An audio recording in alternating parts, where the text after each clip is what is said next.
ഈ യോഗത്തിൻ്റെ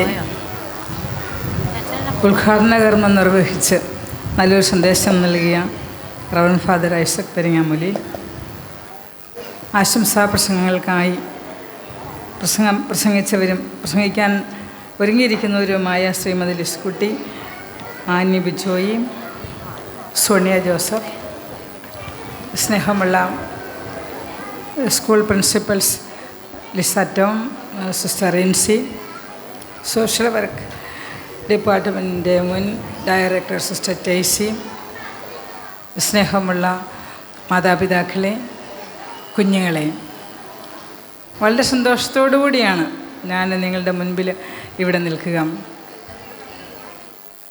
ഏതാണ്ട് ഒരു സ്വർഗീയ അനുഭൂതി പകർന്നു തരുന്ന നിമിഷങ്ങളിലൂടെ നമ്മൾ കടന്നു പോവുകയാണ്. മലാഹ കുഞ്ഞുങ്ങളെ പോലെയുള്ള കുട്ടികളുടെയും പുത്തുമ്പികളെ പോലെയുള്ള ചലനങ്ങളുടെ നടുവിലാണ് നമ്മൾ ഈ സമയം. ഒത്തിരി സന്തോഷം നമ്മൾക്കെല്ലാവർക്കുമുണ്ട്. ഈ നഴ്സറി സ്കൂളിൻ്റെയും ഒപ്പം നഴ്സറി ടീച്ചേഴ്സ് ട്രെയിനിങ് സ്കൂളിൻ്റെയും ആനുവൽ ഡേ നമ്മൾ ആഘോഷിക്കുകയാണല്ലോ.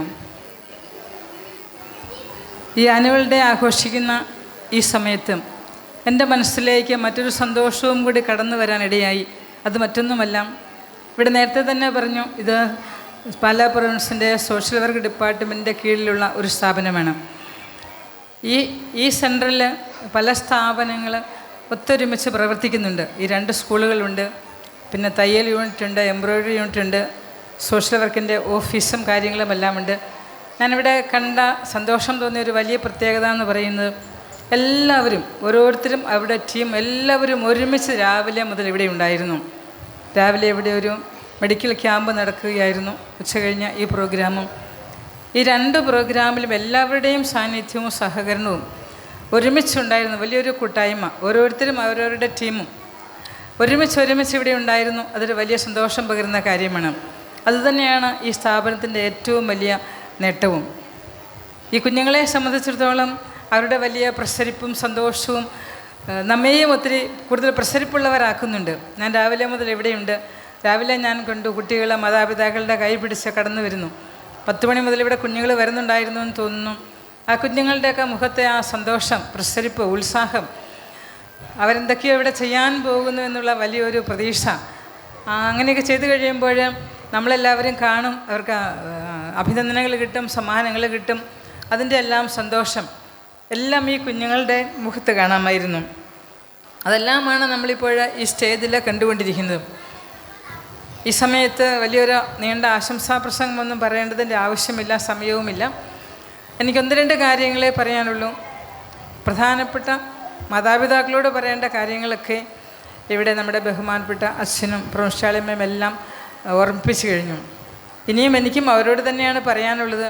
നമ്മുടെ ഈ കുഞ്ഞുങ്ങൾ നമ്മുടെ വലിയ നിധികളാണ്. ഒരു 20-25 വർഷമൊക്കെ കഴിയുമ്പോഴേക്കും ഈ കുഞ്ഞുങ്ങൾ ആരായിരിക്കും? നമ്മുടെ കുടുംബത്തെ നയിക്കേണ്ടവർ, നമ്മുടെ നാടിനെ ഭരിക്കേണ്ടവരൊക്കെയാണ് ഈ കുഞ്ഞുങ്ങൾ. അവരെങ്ങനെയായിത്തീരണമെന്നുള്ള ഒരു സ്വപ്നം നമ്മുടെ മനസ്സിലിപ്പോഴുണ്ട്. ആ സ്വപ്നം സാക്ഷാത്കരിക്കണമെങ്കിൽ ഇന്ന് ആ വിധത്തിൽ ഈ കുഞ്ഞുങ്ങളെ നമ്മൾ പരിശീലിപ്പിച്ച് കൊണ്ടുവന്നേ പറ്റുള്ളൂ. ഇവരെന്തായിത്തീരണമെന്ന് നമ്മൾ ആഗ്രഹിക്കുന്നുവോ അത് നമുക്ക് ലഭിക്കണമെങ്കിൽ ഇന്ന് അതിന് തക്ക അനുഭവങ്ങൾ ഈ കുഞ്ഞുങ്ങൾക്ക് നമുക്ക് പകർന്നു കൊടുക്കണം. സ്നേഹത്തിൻ്റെയും നന്മയുടെയും ഒക്കെ അനുഭവങ്ങൾ. ആ അനുഭവങ്ങളാണ് പിന്നീട് നല്ല ഫലങ്ങളായിട്ട് നമുക്ക് തിരിച്ചു കിട്ടാനുള്ളത്. നമുക്കറിയാവുന്നതുപോലെ നമ്മുടെ കുഞ്ഞുങ്ങളെ പരിശീലിപ്പിക്കേണ്ടതും പഠിപ്പിക്കേണ്ടതുമൊക്കെ ഒന്നാമത് മാതാപിതാക്കൾ തന്നെയാണ്. ഒന്നാമത്തെ ഗുരുഭൂതർ അവർ തന്നെയാണ്. പറഞ്ഞു കൊടുത്തല്ല, കാണിച്ചു കൊടുത്താണ് കുഞ്ഞുങ്ങളെ വളർത്തേണ്ടത് എന്ന് നമുക്കറിയാം. നമ്മുടെ കുഞ്ഞുങ്ങളെ പഠിപ്പിക്കേണ്ടത് നവമാധ്യമങ്ങളൊന്നുമല്ല, നമ്മൾ തന്നെയാണ്. നമ്മൾ കാണിച്ചു കൊടുക്കുന്ന നല്ല മാതൃകകളാണ് അധ്യാപകരും മാതാപിതാക്കളുമൊക്കെ. ആ നല്ല മാതൃകകളാണ് കുഞ്ഞുങ്ങളെ വളർത്തുന്നത് എന്നോർത്തുകൊണ്ട് നല്ല മാതൃകകൾ കുഞ്ഞുങ്ങൾക്ക് നൽകാനായിട്ട് മാതാപിതാക്കൾ കഴിയണം. ഇനി ഒരു കാര്യം കൂടി ഞാൻ പറയുന്നുള്ളൂ. ഈ കുഞ്ഞുങ്ങളെ കെടാവിളക്കുകളാണ്. ഈ ഓരോ കുഞ്ഞിനെയും ദൈവം ഈ ലോകത്തിലേക്ക് പറഞ്ഞയച്ചപ്പോൾ ആ ദൈവ ചൈതന്യത്തിൻ്റെ ഒരു നാളം ഇവരുടെ ഉള്ളിൽ കൊളുത്തി വെച്ചിട്ടാണ് ദൈവം ഈ കുഞ്ഞുങ്ങളെ ഇങ്ങോട്ട് വിട്ടേക്കുക. ആ ദീപനാളം, ആ കെടാവിളക്ക് അണഞ്ഞു പോകാതെ കാത്തു സൂക്ഷിക്കേണ്ടത് മാതാപിതാക്കൾ തന്നെയാണ്.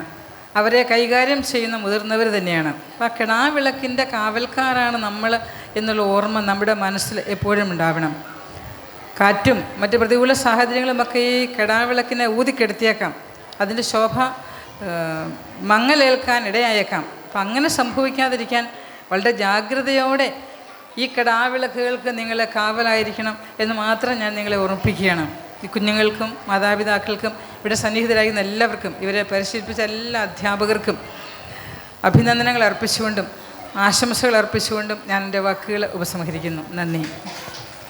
Thank you sister Merlin.